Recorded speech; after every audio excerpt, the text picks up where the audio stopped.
O Mercado Cast também é o lugar para a gente discutir e debater algumas das necessidades aqui da nossa região. Necessidades estas que podem impactar no crescimento, no desenvolvimento aqui da nossa região e no setor imobiliário e da construção civil. Por isso hoje eu estou trazendo aqui para o nosso bate-papo semanal o advogado Evaldo Guerreiro, professor da Uniavan, aqui de Balneário Camboriú, e especialista em direito urbanístico. Tudo bom, Evaldo? Seja bem-vindo.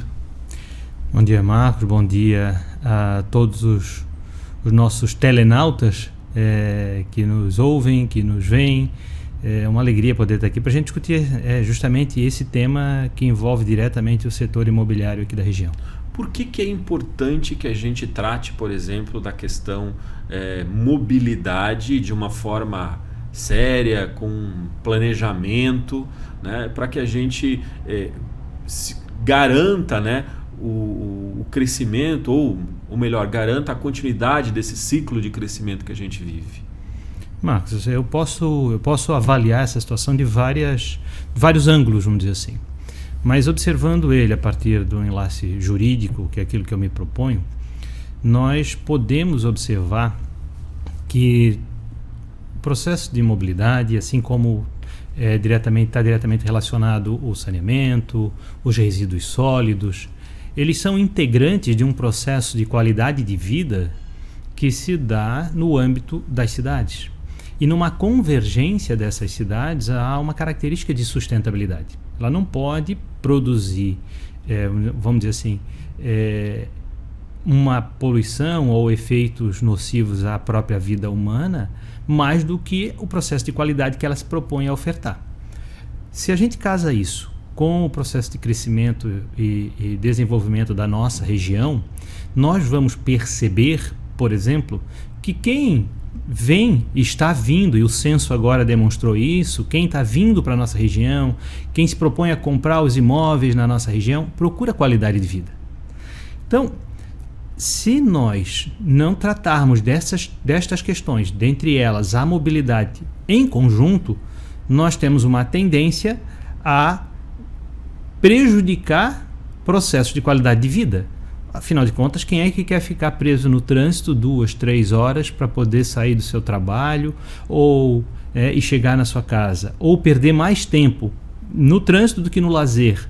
Ou, por exemplo, ter que circular, como a gente vive isso, por exemplo, aqui em Itapema principalmente, mas em outras cidades da região, circular 2, 3, 4 quadras para tentar acessar um estacionamento, para poder ir até um comércio e não conseguir. E simplesmente não ir no comércio. Então, por aí eu acho que nós temos que abordar para poder, a partir disso, trazer elementos jurídicos que possam colaborar com uma melhoria desse cenário. Agora, você sabe o que me incomoda? O que me incomoda é que tudo parece que é para ontem, né? Tudo tem que ser para ontem, porque a gente não tem planejamento. Quando você olha para o que está acontecendo na região, você não percebe um planejamento. Eu me recordo recente do trabalho que foi feito pela ANFRE, que trata da mobilidade na região, mas que também é um trabalho recente. Mas eu não vejo as cidades preocupadas em se planejarem. Nós temos uma dificuldade com essa situação. Primeiro, conhecimento. Primeiro, uma relação de conhecimento, conhecer. Então, conhecer as ferramentas jurídicas, conhecer os instrumentos, e daí quando eu falo jurídicas, poderia ampliar. São ferramentas no campo da arquitetura, no campo da engenharia, da tecnologia, que poderiam contribuir para que fossem construídas soluções permanentes, de médio e longo prazo, mas também que pudessem já começar a atuar imediatamente. Primeiro é o conhecimento, eu acho que falta isso. Então, esse é um ponto. Segundo ponto, baseado nisso que tu falou, na urgência, a gente se deixa engolir, sobretudo na esfera pública. Na esfera pública, talvez um pouco diferente até da privada, mas eu acho que cada uma no seu molde, demanda respostas mais rápidas. E nem sempre as respostas mais rápidas ou aquelas que as pessoas querem ouvir são as melhores.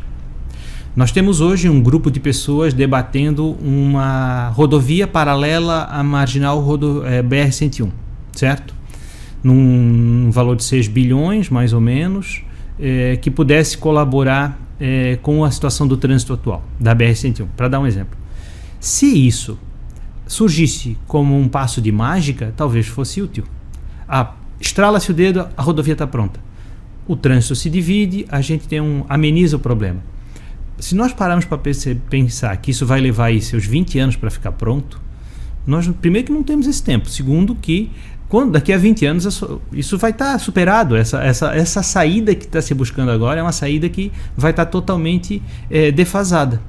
Então, eu trago exemplos e sempre acho que nessa situação nós precisamos carregar exemplos de lugares onde funciona.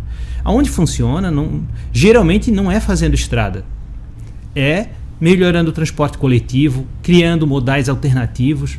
Por exemplo, vou te dar um exemplo simples e objetivo no campo da cidade. Nós temos um monte de pessoas hoje, a gente vê comércios inclusive surgindo para a venda de patinete, de motos elétricas, ou seja, isso é um instrumento positivo, se nós pararmos para observar que ele não usa combustível fóssil, que ele é fácil locomoção, e poderia melhorar o processo de ligação, vamos dizer assim, entre onde eu moro e onde eu trabalho. Porém, nós não estamos construindo infraestrutura para o uso desses equipamentos. Como também não construímos infraestrutura, ou vamos dizer assim, de uns anos para cá isso melhorou, mas ainda precisa avançar mais, para, por exemplo, o uso de bicicletas. Então, são situações que fazem com que a gente alterne o modal para que a gente possa, daí sim, ir melhorando as condicionantes. O próprio uso do transporte coletivo. Nunca se pensou, está aí o problema brasileiro, em fazer vias exclusivas para o transporte coletivo. Aí nós colocamos um ônibus junto com o trânsito convencional. É óbvio que as pessoas não vão querer usar o ônibus. Vão querer continuar com o seu veículo na esperança de que com ele elas vão chegar mais rápido. Então, assim, todos esses mecanismos vão estar envolvidos nesse cenário e nessas circunstâncias para a gente oferir melhor qualidade de vida para as cidades. Agora, eu gostei muito quando eu conheci o projeto da ANFRE, que tem o túnel por baixo do rio Itajaí-Açu, que tem os BRTs, né? Porque eles criam vias alternativas para os BRTs, só que daí fica naquela, né? Naquilo que tu falou. Ele vai resolver se entrar hoje, né? Mas até sair o financiamento internacional, até começar uma obra, até concluir, até você conseguir uma empresa que vá abraçar a questão do transporte coletivo intermunicipal, porque a gente vê uma precariedade assim que é assombrosa, né? Eu concordo contigo, mas, por exemplo, eu acredito que esse raciocínio ele vale muito para o transporte rodoviário. Para esse tipo de transporte, o raciocínio que eu fiz ele não é tão útil. Muito pelo contrário, porque um transporte alternativo como um BRT, ele pode ser pensado com capacidade de carga para um quantitativo de pessoas já estimável para daqui a 10, 15 anos. Uhum. É possível isso. É muito possível. É diferente, por exemplo, do sistema rodoviário. Porque o sistema rodoviário ele induz inclusive uma ampliação, né? Inclusive do uso do veículo. E o que é prejudicial para a gente. Porque quanto mais veículos nós colocarmos nas rodovias, pior vai ficando o trânsito. Então, assim, eu sempre vou dar exemplos aqui que estão acontecendo, sabe? A gente tem que dar exemplos da nossa realidade que está acontecendo. Poderíamos trazer de fora, mas o fato de consolidarmos a perspectiva hoje em várias cidades de Santa Catarina e do Brasil de tarifa zero no sistema de transporte público e melhorando o transporte público, né? Não é só também esse mecanismo, a gente precisa melhorar a qualidade dos ônibus. Vamos trabalhar com esse transporte, ele vai funcionar nas rodovias que nós temos. Ele tem a perspectiva de reduzir a quantidade de veículos automotores na questão das rodovias e, por consequência, melhorar a questão da mobilidade.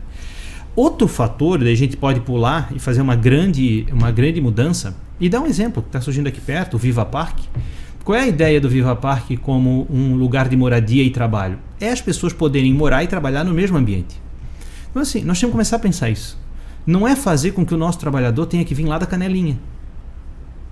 Entendi. Entendeu? Então, assim, se nós tivermos a capacidade de fazer com que nas nossas cidades, isso não precisa ser feito só pela iniciativa privada, isso pode ser feito pelo poder público também. A questão das centralidades, né? Eles têm que ter as centralidades. Onde eles residem, morem, trabalhem. Então, assim, pensar nas cidades dessa forma. Quando nós formos para debater planos diretores, por exemplo, temos que levar essa ideia como primordial. E nessa ideia de primordial é entender que as pessoas que trabalham na meia praia ou no Morretes, que são lugares pertos, elas têm que morar na meia praia ou no Morretes. Não dá para aquilo que eu mencionei. Um segmento, porque não consegue comprar imóvel, tem que morar lá em Canelinha. O outro segmento, classe C, tem que morar lá em Porto Belo ou em Tijucas, porque também não consegue viver nesses imóveis aqui na região. Então, não é possível. Nós temos que mesclar esse uso do solo, nós temos que mesclar. Isso também colabora com a mobilidade. Então, nós precisamos observar as cidades como um todo. O padrão de sustentabilidade, ele só se configura quando a gente observa a totalidade. Se nós olharmos só um segmento, vamos olhar só o trânsito hoje, nós não vamos alcançar padrões de sustentabilidade. Nós vamos construir soluções que não são paliativos atuais, mas que não resolvem nossos problemas. E aí tem toda uma questão, né? Você vê aqui em Itapema a quantidade das invasões que estão aumentando, né? Você vê áreas que eram verdes, de um ano para o outro elas foram desmatadas e ocupadas, né?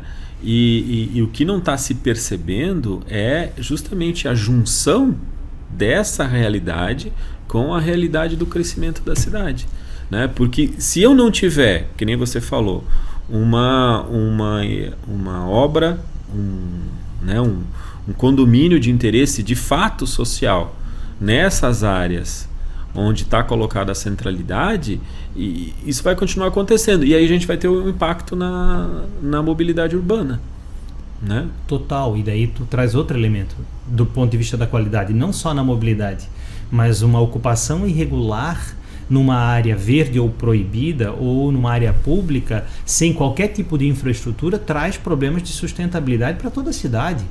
E nós sabemos o que significa. Nós sabemos que significa pessoas que não conseguem acessar a dignidade, qual tipo de mazela se traz à sociedade, qual o tipo de dispêndio que o próprio poder público e a iniciativa privada acaba tendo em relação a essas pessoas. A problemática social que isso se gera, se cria. Então, é necessário confirmar e configurar toda essa realidade. Nós não podemos trabalhar como se fossem assuntos que não possuem qualquer conexão. Estão todos conexos. Mobilidade, moradia, saneamento, meio ambiente, questões, emprego, crescimento, qualidade de vida, está tudo absolutamente interligado.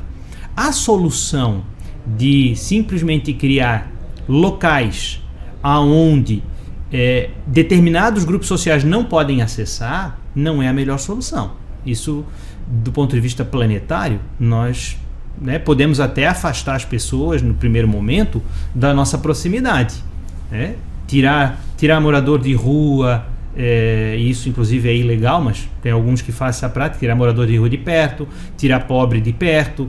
Agora, o planeta é o mesmo.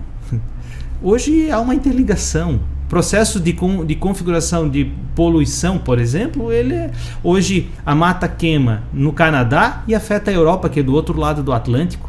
Hoje nós temos problemas com o El Niño, que é no Pacífico, diminui as chuvas na Amazônia e nós temos problemas com energia elétrica e temos que aumentar a tarifa aqui na nossa região, porque a falta de chuva no centro-oeste e no Cerrado diminui a vazão dos rios e a produção de energia elétrica. Então, assim, não é possível trabalhar de forma não integrada. Qualquer trabalho de forma não integrada não gera sustentabilidade.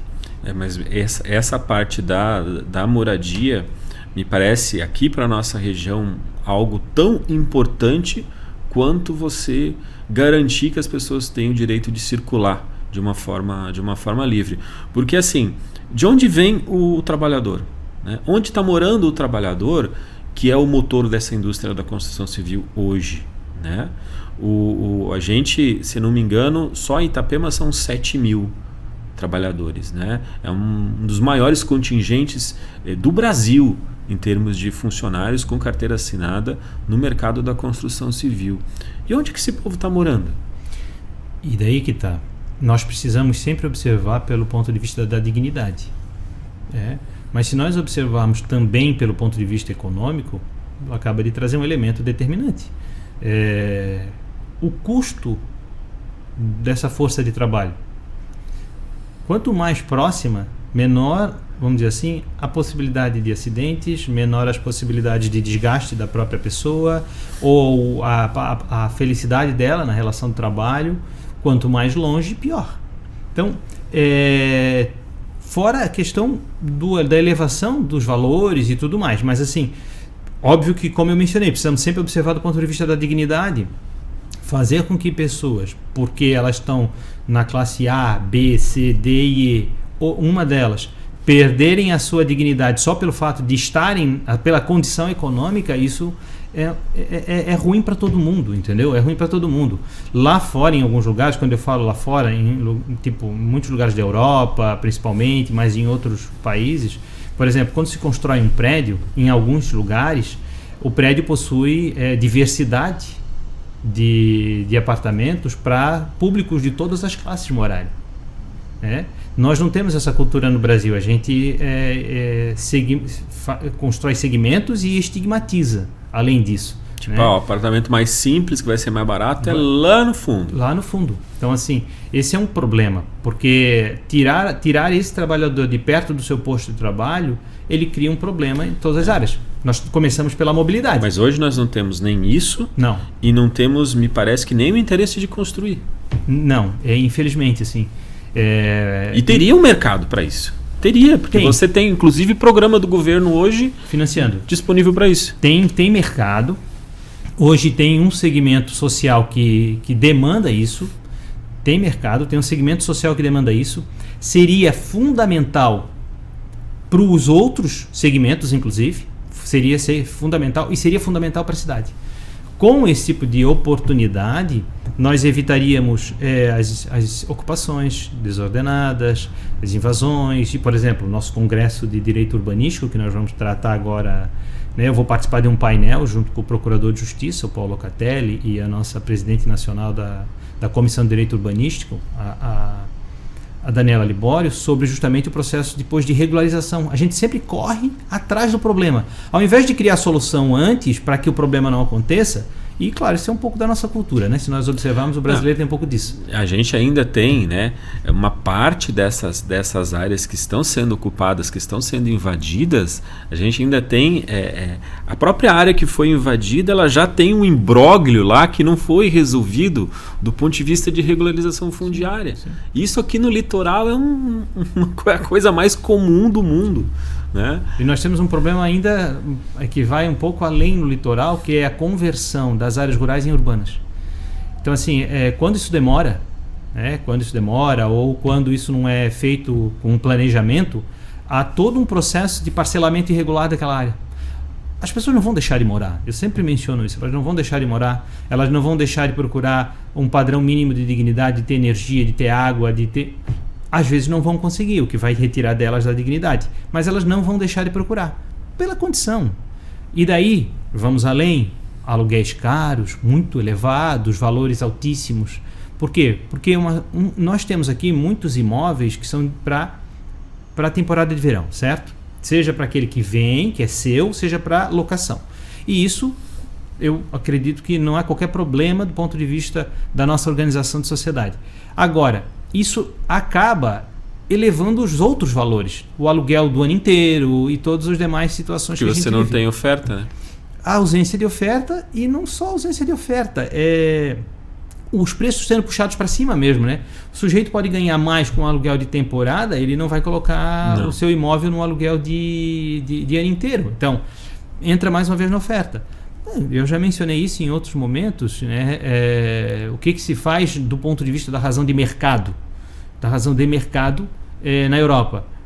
O Estado, a Suécia tem mais de 50% das propriedades imobiliárias construídas do país. A Suécia, modelo de capitalismo. Por que ela tem isso? Porque é com isso que ela controla os valores do aluguel. Ela não faz lei para criar, sabe aquela coisa que tem que ser feita na marra? Não, ela atua no mercado. Paris tem 22%. Atua na lógica de mercado. No Brasil, a gente aprendeu a fazer isso, por exemplo, com oferta de alimentos. Né? A gente tem a oferta de alimentos na alta, a gente guarda um pouco para na baixa controlar os preços. Mesma coisa, isso deveria ser feito com habitação. A gente deveria ter habitações para controlar, sobretudo aqui no litoral hoje, talvez fosse uma solução, para controlar valores e preços, porque isso, às vezes a pessoa vai comprar o apartamento dela, a casa, mas às vezes vai alugar. A valorização imobiliária tem um impacto pesado nisso também, né? A gente tem um processo de valorização massivo, e aí você não vai alugar um apartamento que aumentou, que valorizou 60% em 5 anos, você não vai alugar pelo mesmo valor de 5 anos atrás. E o salário não aumentou na mesma velocidade. Então, assim, esse é um conflito que nós precisamos botar na mesa, todo mundo debater. Se nós queremos construir o processo de qualidade de vida para todos, e a cidade ela é de todos e todos vivem nela. E agora, assim, antes da gente voltar especificamente para a questão da BR-101, tem muita lei hoje, né, que está disponível, que pode ajudar os municípios, que pode ajudar as empresas, né? Por isso a importância do direito urbanístico, né?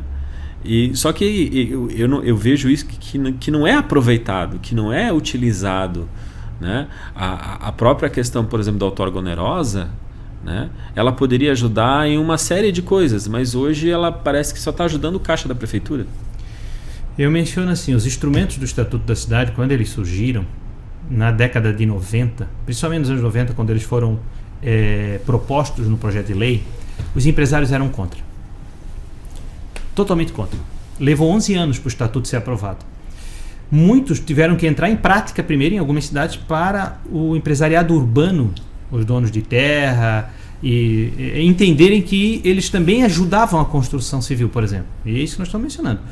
São instrumentos que ajudam também, ajudam diretamente. A outorga onerosa, ela ajuda diretamente o empresário, mas ela deveria ajudar também a cidade, né? Deveria ajudar a cidade a se organizar. Por quê?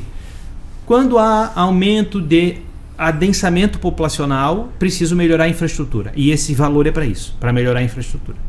E melhorar, por exemplo, infraestrutura não é só asfaltar a rua. Nós temos que tirar um pouco disso, se libertar disso e entender, inclusive, isso não é prioridade no Estatuto da Cidade. A prioridade é a regularização de área, habitação social, áreas públicas para a qualidade de vida. Quem é que não gosta de um parque? Quando eu dei o exemplo do Viva Parque, quando se pensou lá, é um local onde a pessoa vai morar, vai ter área residencial de casas, vai ter área de prédio, vai ter um parque, ou seja, não estou fazendo merchan, nem estou fazendo propaganda para eles. Eu estou falando que essa ideia tem que ser levada para a cidade toda. Nós temos que aumentar o número de área pública na cidade inteira. E nós temos que melhorar essa infraestrutura habitacional. As pessoas precisam morar perto dos seus lugares de trabalho. Então, é isso. Essa ideia tem que ser levada para a cidade inteira. Tem que ser levada para todos os ambientes. E quem capitaneia? O poder público. Não é empresário. O empresário tem que tocar o seu negócio. Ele faz muito e faz para a sociedade quando ele toca o seu negócio, né? Não faz só para ele, faz para a sociedade. E está muito claro que vai ajudar o empresário isso. Está muito claro que vai ajudar, porque a partir do momento que você tem essa qualidade de vida, né, você vai continuar impulsionando a valorização imobiliária. Eu não tenho nenhuma dúvida. Óbvio. E assim, isso é tão evidente, né? Isso é tão evidente que isso faz com que mais pessoas queiram vir e mais qualidade e melhor circunstância. Mas daí eu quero voltar nos instrumentos. Qual é a grande importância das ferramentas do Estatuto da Cidade, desses instrumentos? Foi o que se demonstrou na década de 90, que eles ajudam a todos. Eles não ajudam só um único segmento social, eles ajudam a todos. E quando eles fazem isso, ajudando a todos, eles permitem que todos socialmente avancem. Então, isso é possível de ser colocado em prática muito antes do problema acontecer. Basta a gente ter visão e nós não precisamos ir muito longe, gente. Então, assim, nós temos no Brasil cidades hoje que tem, aqui do lado, se eu estou numa cidade que tem 27 mil pessoas, do lado de uma cidade que tem 75 mil, de outra que tem 25 mil, da outra que tem 50 mil, e um pouquinho na minha frente eu tenho uma região que tem uma cidade que tem 600 mil, a outra tem 250 mil, a outra tem 150 mil, isso significa que daqui a 10 anos eu vou estar igual àquela cidade. Basta eu ir ali do lado, ver quais são os problemas para eu já pensar eles, que eles vão estar aqui na minha região daqui a 10 anos. Esses problemas que estão lá hoje e não estão aqui ainda, vão estar lá. E isso vai de segurança pública até mobilidade. Então, a questão das invasões, eu acho que elas chegaram até mais cedo do que eu esperava em relação a Florianópolis, por exemplo. Acho que é por isso. A qualidade de litoral, nossa, ela cria uma vanguarda, né?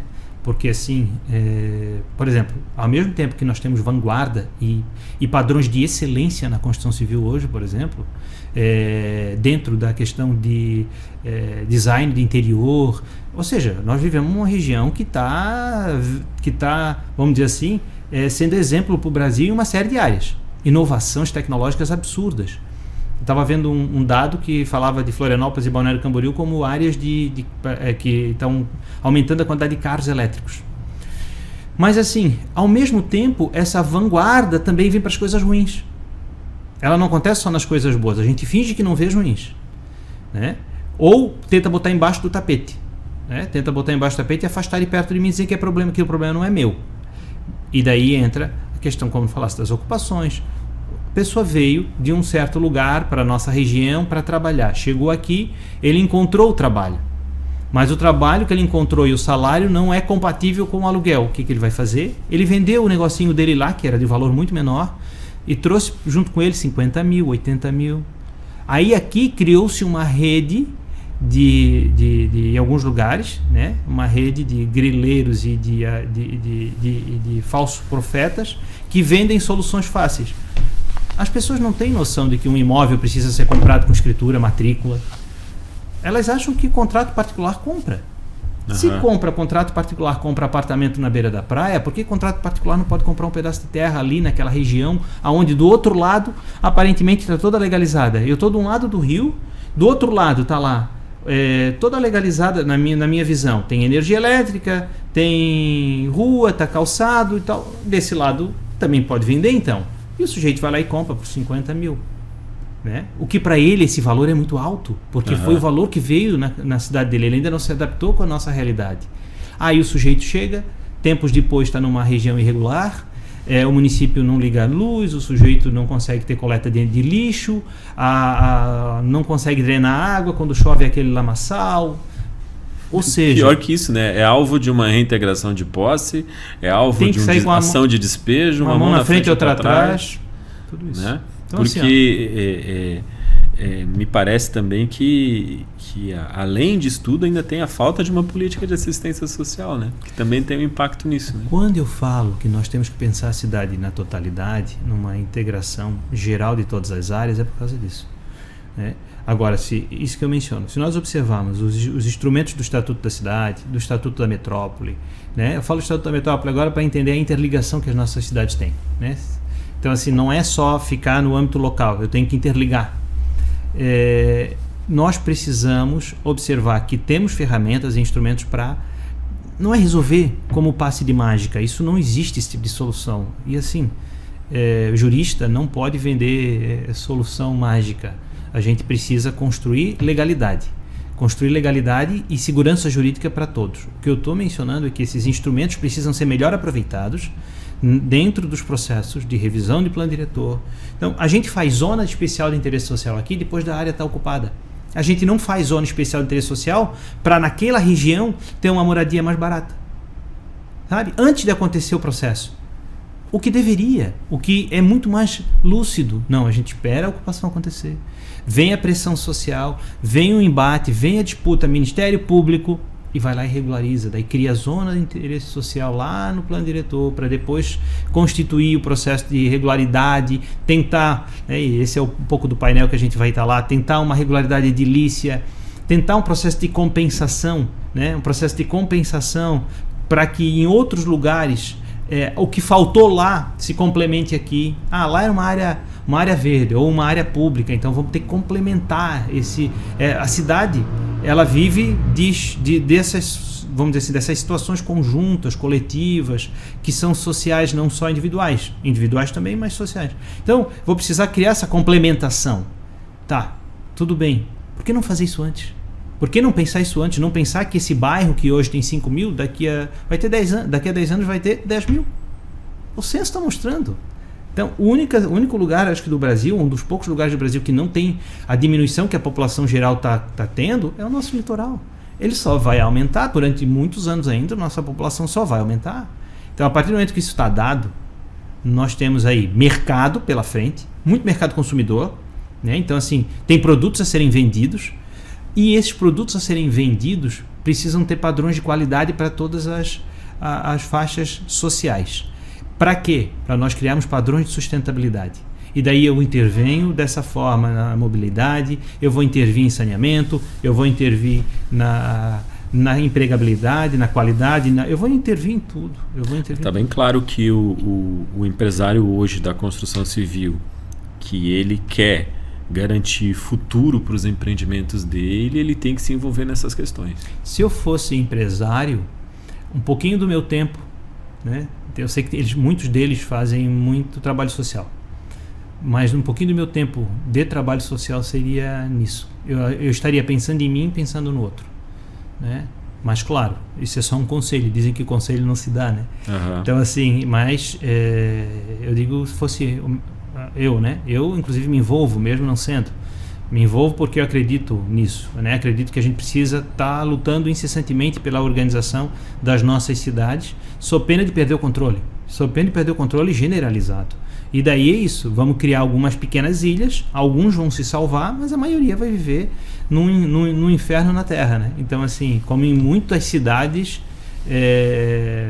brasileiras, né? Infelizmente, ou de outros lugares do mundo, inclusive, que dificilmente vai se dar conta de recuperar. Não que eu não acredite que processos de recuperação também são possíveis. Agora, nós estamos no princípio, nós estamos no começo, sabe? Por mais que as cidades a gente olhe, porque a gente vive aqui, temos problemas X, Y, Z, mas estamos no começo, nós podemos criar mecanismos para daqui a 10 anos estar numa situação melhor do que hoje. O problema ainda não é o problema do nível do Rio de Janeiro, do centro do Rio de Janeiro, do centro de São Paulo. O problema não é o mesmo problema de Salvador, porque ou de Porto Alegre. Aliás, eu acho que Salvador está até num nível um pouco melhor, porque tem, né, algumas vias que desviam a cidade, que cortam a cidade, que foi bastante modernizada. Mas se você olhar para Porto Alegre, você vê muita necessidade.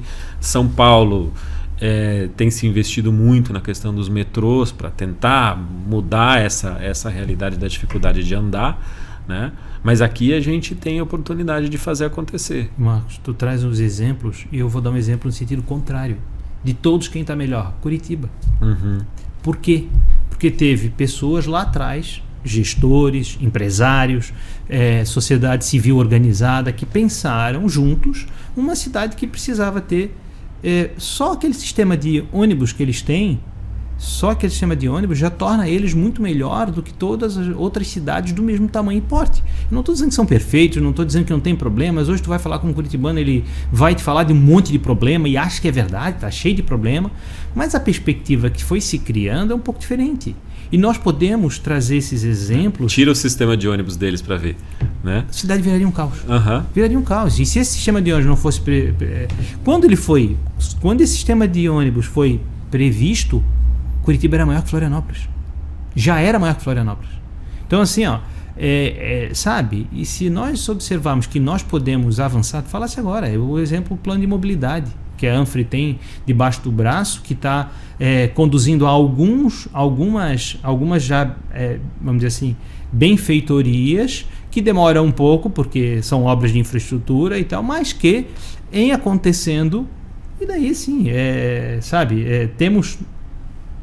Plano é assim, tem uma atitude agora, tem uma atitude médio prazo, tem uma atitude longo prazo. Então, planejamento é isso. O que a gente defende com os instrumentos do Estatuto da Cidade, do Estatuto da Metrópolis, e daí, nesse grande guarda-chuva chamado plano diretor, é planejamento. É planejamento, e isso são para todas as áreas. E daí a gente, quando se propõe a vir num programa como esse, que é voltado para o setor imobiliário, para os corretores de imóveis, para os construtores, para todo esse setor de design, de interiores, para toda essa, vamos dizer assim, essa vanguarda que se criou na nossa região de, vamos construir isso assim, de inovação para melhoria social, que essa conversa que nós fazemos aqui hoje também adentre nas ações que esse segmento tem para com a sociedade. E pensando, não estão fazendo caridade, não é para isso que nós estamos aqui pedindo caridade de ninguém, nós estamos pedindo para cada um cuidar do seu observando o todo, e observando o todo é isso, ferramenta como instrumentos do Estatuto da Cidade e plano diretor junto no debate, sabe? Às vezes eu pareço alguém que se reproduz numa música uma nota só, né? Mas batendo naquela tecla tal. Mas acho que é para isso. Eu vou pegar o exemplo que tu pegou de novo do Viva Parque. O Viva Parque é arborizado, é verde, né? E o que quando a gente olha para as cidades, né, a gente fica preocupado, né? Tem avenida sendo construída que não tem uma única árvore, né? Fechada de lajota do começo ao fim, né? Então a gente precisa se preocupar com isso, cara, porque daqui a pouco a gente vai ter um corredor, que é aquele corredor paredão de prédio, né? Com o chão impermeabilizado total, né? E não tem nem um canteiro de flor. Peraí, né? Marcos, eu vou avançar, né? Aí tu tem um filho, tu mora num apartamento, tu quer tirar o filho da frente do celular e do computador. Para isso ele teria que ter perto ali uma área de lazer, uma área pública que ele pudesse jogar vôlei, futebol, andar de skate, patins, fazer uma atividade, e ele não tem como. E ele continua trancado dentro de casa e na frente daquele computador, e a gente percebe hoje em dia a quantidade de modificações na nossa saúde que esse tipo de situação ocasiona, por ausência de exercício físico, por ausência de liberar a cabeça para, né, para outras atividades. Então, está tudo tão interligado, né, que qualquer padrão de sustentabilidade social que se pense numa cidade, ele não pode ser pensado isoladamente. Porque se ele for pensado isoladamente, a probabilidade dele encontrar um conflito na frente e um cruzamento onde ele não passe é muito grande. Então ele tem que ser sempre pensado com todas as áreas. Bom, eu quero agradecer muito a presença do Evaldo aqui hoje e dizer que a gente vai ampliar esse debate. Vamos trazer aqui gente dos governos, gente das prefeituras, vamos trazer o pessoal das empresas para que a gente promova essa discussão, né? Para que a gente sirva também de um ponto de suporte para que as pessoas enxerguem algumas necessidades que talvez não estejam sendo enxergadas, mas que continuem contribuindo com o sucesso de tudo, né? Porque hoje o que a gente tem aqui no litoral é um grande sucesso a nível de Brasil, mas isso precisa ter continuidade. Para ter continuidade, cada um tem que cuidar do seu, não é verdade?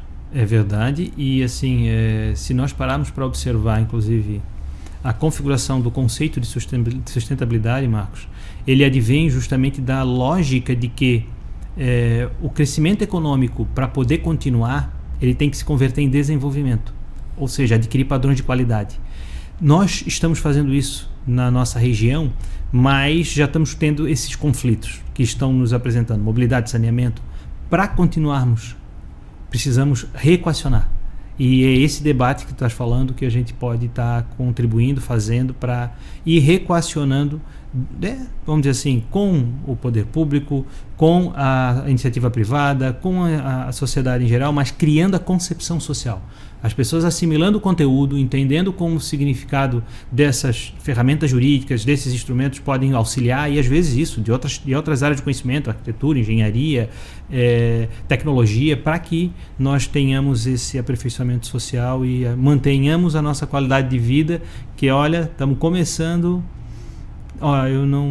Estamos começando vamos dizer assim, a ter conflitos. Tem pessoas que já estão... O importante é se preocupar e prestar atenção nesses conflitos que estão aparecendo, né? Até vou lembrar da questão do saneamento, que é outro ponto que a gente não tocou aqui, e que a gente vai precisar tocar também, né, nesses debates que a gente quer promover. Mais uma vez, muito obrigado, Evaldo. Né? A gente volta a conversar sobre esse assunto e o Mercado Cast volta na próxima semana junto com o nosso Mercado Imobiliário SC, trazendo mais informação para você. Até lá!